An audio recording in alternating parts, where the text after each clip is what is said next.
new and young one, because he's going to get himself really tangled up. He should have just let you guys talk about the poll. I mean, that was a crank call. There's no way that man's a policeman. And if he can prove that he called today and that he is a policeman, I will donate $250 to the Denver Police Association. I love it. That's fantastic. I love it. Steve, who was the caller? His name was Steve, right? Wasn't it? So yes, it was. All right. So this is another Miami, Steve. Yeah. Well, this is another Steven challenging, I'll tell you throwing the my last gauntlet name. down. If I got to pay $250, I'll gladly pay it. And then we get to know which department that other Steve actually serves. So I like the idea, Steven. Steven from Aurora, thanks so much for the call. It's a great His idea. line be open 303-696-1971. All right, let's go to Tanya Littleton. You're on the Jeff and Bill Show. Good morning. Good morning, guys. I really enjoy your show and listen a lot. Oh, thank you. We just had our 70th wedding anniversary on the 20th of June. No. 70? 70? Congratulations. That is amazing. You have all of my respect and admiration. That is amazing. It's been a long journey, a lot of highs, a lot of lows, and we have survived and have a marvelous Tanya, what I want to say about that is I think that message needs to resonate with every married couple out there. A lot of highs, a lot of lows, but you know what you did? You did it together. That's what makes it special. That's what makes it different. I respect you. Thank you. Thank you. So I went back just to look to see what the temperature was. I know it was a hot day in Kansas City on that day. It was 95 degrees for a high, 79 for a low, and I think now they may be hitting 101 or maybe 103. But that's 70 years. Yeah.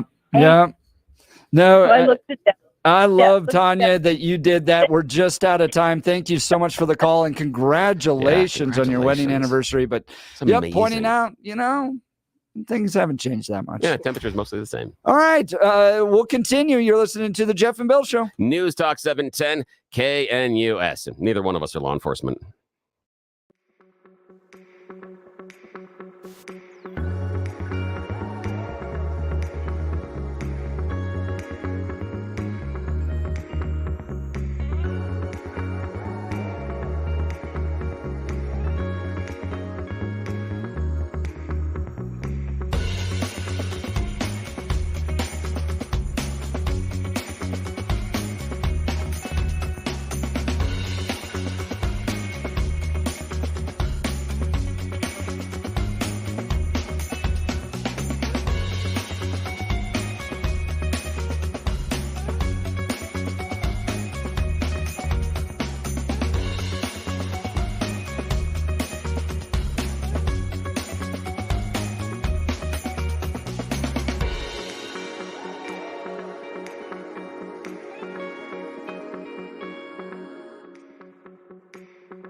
Welcome back to the Jeff and Bill Show. Organizing those wild poll watchers. Yes. Law enforcement's had enough of them. Yes, they're going to take you down. There's only room for one law enforcement officer, Yes. and it's not going to be those poll watchers. And remember, on this show, no smiling, no happiness, no joy, never. Oh, Not man. What a Gosh, mess. you know, those That were was the great. security guards at high school that you absolutely messed with when And you you were knew growing them. up. Yeah. You knew the ones that were their ego and their sense of power was way Right. out of control. Way out of control. Way out of control. We need to bring you down a notch, old Steve-O. Yes, exactly. Well, the nice thing is we have call logs. So yeah, we keep track of things. Oh, it's nice. Steve, another Steve, Vin, has offered $250 if the original Steve can prove that he's an actual law enforcement officer. Hey, so the that's great. gauntlet's been thrown down. I don't think it's going to do it. happen, though. Nah. All right, coming up next, Cal Thomas with some editorials, followed by Charlie Kirk. You're not going to want to miss it. Thanks for listening to the Jeff and Bill Show. News Talk 710 KNUS. The debates tonight. What do we know by tomorrow? Have a good day. Primary. Oh, not the date, the primary.